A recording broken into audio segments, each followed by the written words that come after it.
అందరికీ నమస్కారం అండి. Welcome back to my channel. ఈరోజు నేను మోర్కళ్ళి తయారు చేస్తున్నాను. అది బియ్యపు రవ్వతో తయారు చేస్తాను అనమాట. ఇది పాతకాలం వంటే, అయితే ఒంటికి చాలా చలవ చేస్తుంది అనమాట. మామూలు ఉప్మా కంటే కూడా ఇది చాలా మంచిది. మజ్జిగతో చేస్తాం కాబట్టి చలవ చేస్తుంది అనమాట.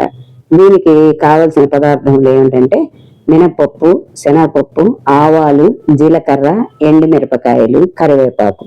అయితే ఈ నూకని మనం మజ్జిగలో ఒక 15 మినిట్స్ నానబెట్టుకొని ఉంచుకోవాలన్నమాట. తర్వాత బాణలు పెట్టుకొని దాంట్లో శనగపప్పు, మినపప్పు, ఆవాలు, జీలకర్ర, పెసరపప్పు, ఎండుమిరపకాయలు, కరివేపాకు ఇదంతా పోపు వేసుకోవాలి. వేసుకున్న తర్వాత కొబ్బరి కూడా వేయాలండి. కొబ్బరి కూడా వేస్తే చాలా టేస్ట్ చాలా బాగుంటుంది. తర్వాత మళ్ళీ మనము ఈ నానబెట్టుకున్నదంతా దీంట్లో వేసి కొంచెంసేపు ఉడికించుకోవాలి. దీనికోసం నేను ఎంత వాడానంటే 2 గ్లాసుల రవ్వకి 4 గ్లాసుల మజ్జిగ వేశాను. అయితే ఇది మనకి ఉడికినట్టు ఎలా తెలుస్తుందంటే ఈ బాణం నుంచి కొంచెం కొంచెం సపరేట్ అవుతుంది అనమాట. అప్పుడు మనకి ఉడికినట్టు ఇప్పుడు నేను చూపిస్తున్నాను చూడండి. ఆ విధంగా ఇట్లాగా దగ్గరకు వచ్చేస్తుంది. దగ్గరకు వచ్చేసిన తర్వాత అప్పుడు మనకి ఉడికిపోయినట్టు లెక్క అనమాట.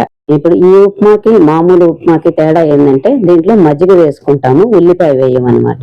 దానికైతే ఉల్లిపాయ వేస్తాము, మజ్జిగ వేయము.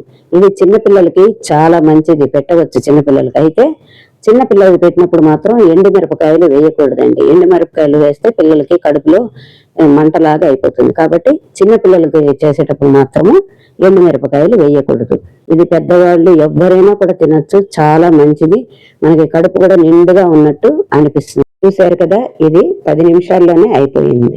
మీకు నచ్చిందని అనుకుంటున్నాను. Thank you for watching.